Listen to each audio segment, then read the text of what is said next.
ভাগ্যে লেখা থাকলে সবকিছুই সম্ভব, তাই বলে হৃদরোগে মৃত ঘোষণার পর সেই ব্যক্তির আচমকায় জেগে ওঠার মতো ঘটনা সত্যিই অকল্পনীয়। অবিশ্বাস্য এমন ঘটনা ঘটেছে ভারতের মহারাষ্ট্রের কোলহাপুরে।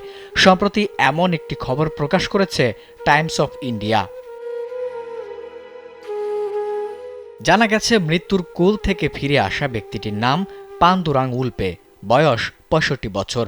তার পরিবারের সদস্যরা জানান, প্রতিদিনের মতো হাঁটতে বেরিয়ে ফিরে এসে চা খাওয়ার সময় হঠাৎ অসুস্থ হয়ে পড়েন পান্ডুরাং। এরপর বমি করতে করতে অজ্ঞান হয়ে যান তিনি। কোনো উপায় না পেয়ে তার পরিবার তাকে দ্রুত কাছের একটি হাসপাতালে নিয়ে যান, কিন্তু ততক্ষণে অনেক দেরি হয়ে গেছে। স্যান্ডেলিনা সো, রূপচর্চায় আভিজাত্য। পরীক্ষা নিরীক্ষার পর চিকিৎসকরা জানান, পান্ডুরাং আর নেই, চলে গেছেন পরপারে।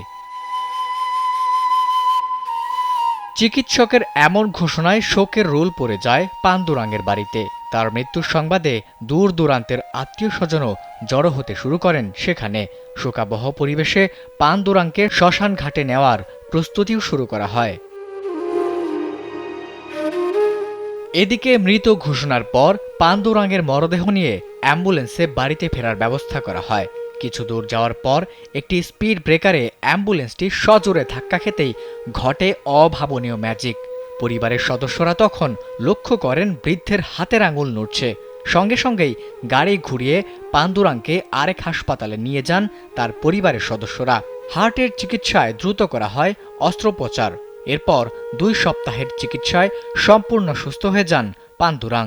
গত ৩০ ডিসেম্বর পায়ে হেঁটে বাড়ি ফেরেন মহারাষ্ট্রের কোলাপুর জেলার এই বাসিন্দা। মৃত ঘোষণা করা ব্যক্তিকে পায়ে হেঁটে বাড়ি ফিরতে দেখে রীতিমতো হতবাক হয় তার প্রতিবেশীরা। তবে যে হাসপাতাল থেকে তাকে মৃত ঘোষণা করা হয়েছিল, সেই হাসপাতালের কর্তৃপক্ষ এ বিষয়ে কোনো বক্তব্য দেয়নি। বিষয়টি নিয়ে এখনও অনেক প্রশ্নের উত্তর রয়েছে অজানাই। আবিদ হাসান, কালবেলা।